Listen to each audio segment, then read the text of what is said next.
les portes ouvertes des 25 et 26 mars ont confirmé ce qu'on sentait, mais confirmé et amplifié, c'est que ce projet, ça parle au cœur de tous les Nancéiens, mais bien au-delà de toute la région. Et donc chacun a voulu découvrir ce qui est une part de son ADN Nancy Thermal. Alors à quelques jours d'ouverture, on a toujours un stress, même si les choses se sont passées vraiment bien, on peut le dire, sur un projet qui est toujours compliqué bien sûr. Mais ce stress, il est comblé par l'envie du partage, c'est-à-dire ce sur quoi on a travaillé depuis 4 ans d'arrache-pied avec bien sûr les entreprises de construction, avec l'exploitant.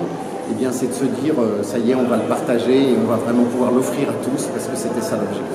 Nancy a toutes ses chances, parce que Nancy arrive aussi dans une région et dans un espace où il y a déjà une grande tradition thermale.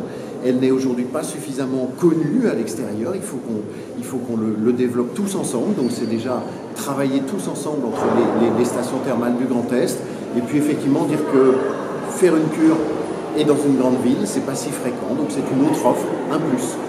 La région Grand Est a soutenu le projet à hauteur de 5 millions d'euros, c'est une somme qui évidemment est très importante, et elle l'a fait en se disant que pour elle, le travail sur l'attractivité du thermalisme et du bien-être est quelque chose d'essentiel. La région Grand Est est très investie aussi sur le site de Vittel qu'elle est en train de développer.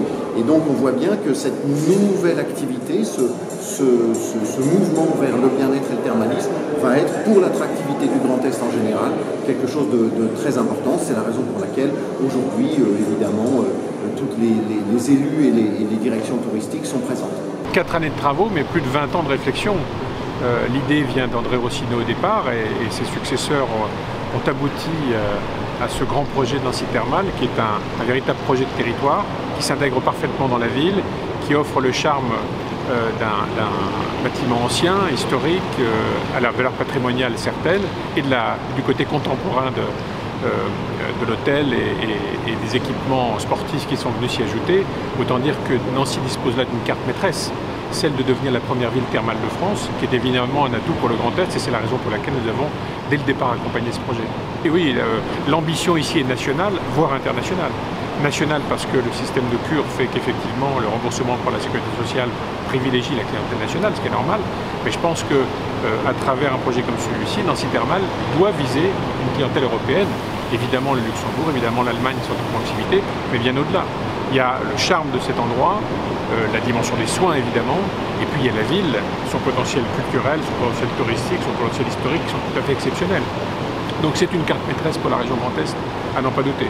C'est tentant, j'ai hâte d'y être. Et je pense que si je veux motiver mon épouse pour venir passer un week-end à Nancy, au-delà des charmes qu'a déjà Nancy, il y a là un argument de poids.